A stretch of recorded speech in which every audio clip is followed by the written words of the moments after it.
Kadang tidak mudah bagi kita untuk segera memutuskan ikatan dosa atau kebiasaan buruk yang mungkin selama ini kita anggap wajar dan membuat kita merasa nyaman. Kadang ada saatnya kita ingin berubah dan menyusun banyak rencana dan strategi untuk menghentikan kebiasaan kita yang salah.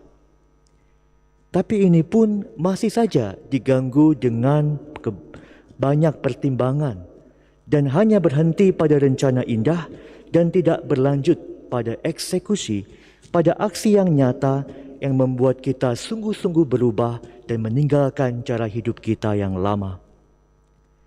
Dalam Injil Markus hari ini kita mendengar kisah Lewi atau Matius yang dengan sigap berdiri merespon panggilan Yesus untuk mengikutinya.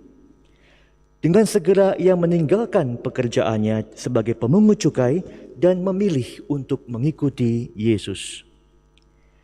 Dalam kesibukan hariannya sebagai pemungut cukai, ia bertemu dengan Yesus yang membuatnya langsung terpesona dan berani meninggalkan cara hidupnya yang lama.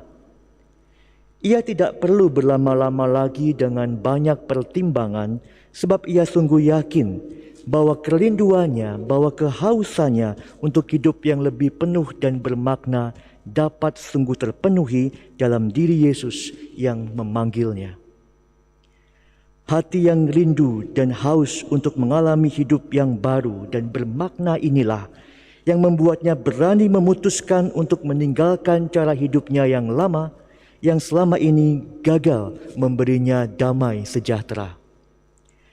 Nasihat inilah yang juga kita dengar dalam bacaan pertama dari surat kepada orang Ibrani yang mengatakan agar kita menghampiri tahta kerahiman Allah dengan penuh keberanian supaya kita menerima rahmat dan menemukan kasih karunia untuk mendapatkan pertolongan pada waktunya.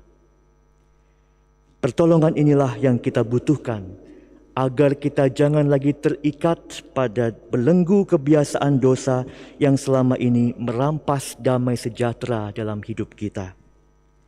Saat ini Yesus pun berkata kepada kita, "Ikutlah aku."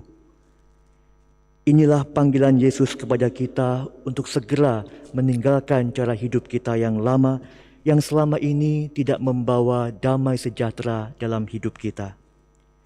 Semoga kerinduan kita untuk hidup yang lebih bermakna membuat kita tanggap merespon panggilan Yesus sebagai wujud nyata kita untuk menjadi pribadi baru yang dipenuhi dengan sukacita dan damai sejahtera.